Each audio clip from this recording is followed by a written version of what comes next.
Hi, I'm Chad Lafferty. My name is Alfonso Asensio.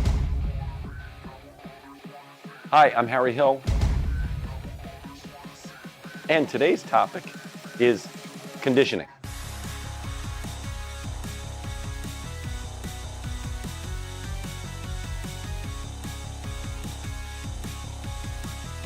So today I'm a kickboxing coach. I talk to people, I say, what is kickboxing conditioning? You're training for a marathon versus kickboxing. What's the difference? The goal of marathon is to finish 42 kilometers as fast as possible.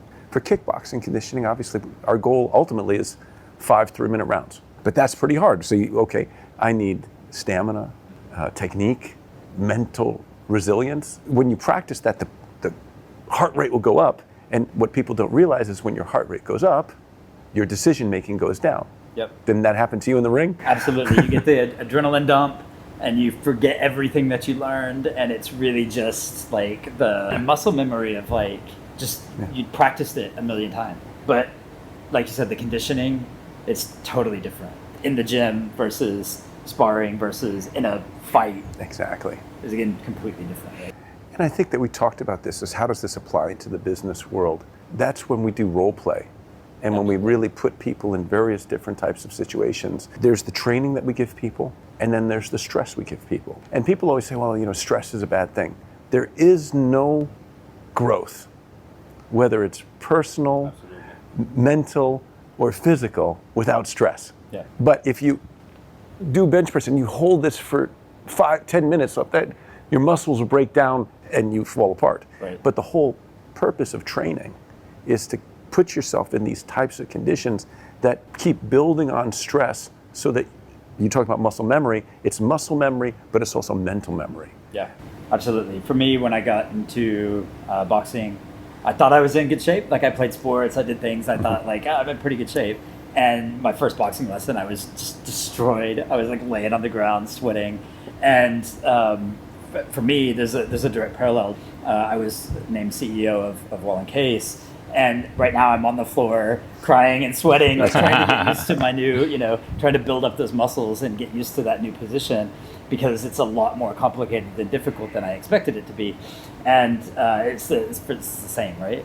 Yeah. But that's also true in so many things that we do in business. When you're doing something for the first time, or you're putting yourself in an uncomfortable position, that leads to growth. You have to be uncomfortable, right? And then you grow. Conditioning is about a bunch of things. There's got to be technique, there's got to be movement, there's got to be a little bit of mental stress, so that based on the conditioning, you're making judgments, and the more tired you get, you still have the ability to make good judgments and to maintain technique. So we're going to test Chad a little bit with a little conditioning technique that we have that I call ABC. Okay, so from here, this is A, this is B, this is C. You stay in there, you immediately react, turn, throw something. Okay. And you keep going until I say something different. Okay. Let's go. Go. A. C. Come on, harder. Come on. A. B. A. B. B. C. B. Okay, done. Okay. All right. That was what? 1 minute? A minute and a half. Pretty good. So, from a kind of a conditioning thing, you're moving around. It's working on your footwork. It's working on your combinations. Certainly working on your stamina. Yeah. But then you all of a sudden have to twitch, and now you're switching focus midway. Yeah. And the longer you go, the harder it is to understand what I said. Right. That's what happens in the ring. And so how do you stimulate that sort of feeling in the ring, or the feeling you feel when all of a sudden something completely unexpected happens?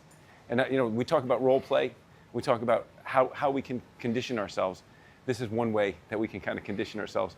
And this is the sort of conditioning that becomes kickboxing conditioning. There are these set of things you have to know in business, and there are things you have to know in fighting, right? So for fighting, you have to know how to throw a 1-2, a jab and a cross.